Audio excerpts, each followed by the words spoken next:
You know, it's interesting. We standing here, and I'm just thinking, you know, just my mind flashes on a lot of events that happened right here. And it's very me walking across the street. Yeah. The King's Manors, walking across the street to King's Manors with two 9mm guns in my hand, shooting at Crips right here in this park. Really? Yeah. So they would. So and I'm walking across the street shooting. All right, so give me some blocks, right? You know the layout of the city, right? Mm-hmm. Yeah, so give me some blocks where y'all would be on and where the enemies would come from. Because I know when I was coming up, there was Raymond's on Wilson. You know what I mean? There was dudes kind of scattered. When I was coming up, we were always the aggressors.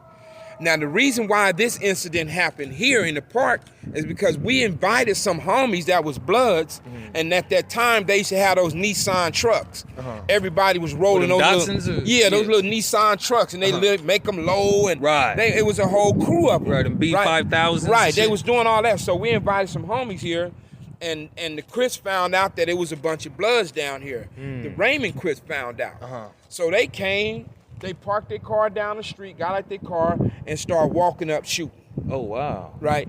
And at the time, I'm sitting here. I live right across the street. I ran across the street to get my guns, and I came back, and then I'm shooting. Oh, you wow. know? And everybody ducking, and I ran them out the park. Oh, you know what I mean? So how did they end up in Pasadena, right? Who? The Raymonds. Well, the Raymonds initially started out as Alley Cat Crips. Okay. And the thing about it is, when they went to prison, they wasn't respected. Like, what the hell is an Alley Cat Crip? Right.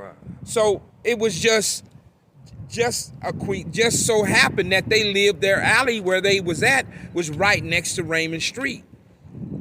So their alley where they once were Alley Cat Crips, they just migrated into Raymond and became Raymond Crips. Okay, so these Raymond Crips weren't particularly the ones that came from LA? No.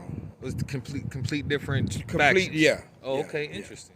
Yeah, because I was like, what a coincidence, right? Yeah. For both counterparts to kind of have a Raymond Street. Right. Yeah, and then, you know what I mean? Yeah. Like, look, got a whole town with your enemies out here too. Y'all gonna have fun. You know, that's kind of how it looked. But you know, if you notice now in Pasadena, they're basically non-existent. Raymond Crips in Pasadena is basically non-existent. Okay. Because Pasadena is considered City of the Bloods. Yeah. As a matter of fact, all the Bloods in LA, they wanted to make Pasadena the spot where they come and have events at. Right. I mean, I thought they were. Well, you know, we got some wild. Oh, you talking about events? Like they, and then my position on that was it wasn't a good idea. Because it was just a matter of time before we and homies them end up getting into it with homies. Because the homies them out here is a little wild, you know. So I just knew, you know. So I was like, man, I don't think that was a good idea. Right, and that's really what happens when you got, you know, a gang with big numbers. You know what I mean? Yeah. It's just, you know, every hood got those type of things to where you could pretty much bank it'll happen. Right. You know what I mean? And then it also just attract that crowd. You know what I mean? Exactly. Like, you know, just like it attract your homies, it's gonna attract your enemies too. Real talk. You know what I mean? So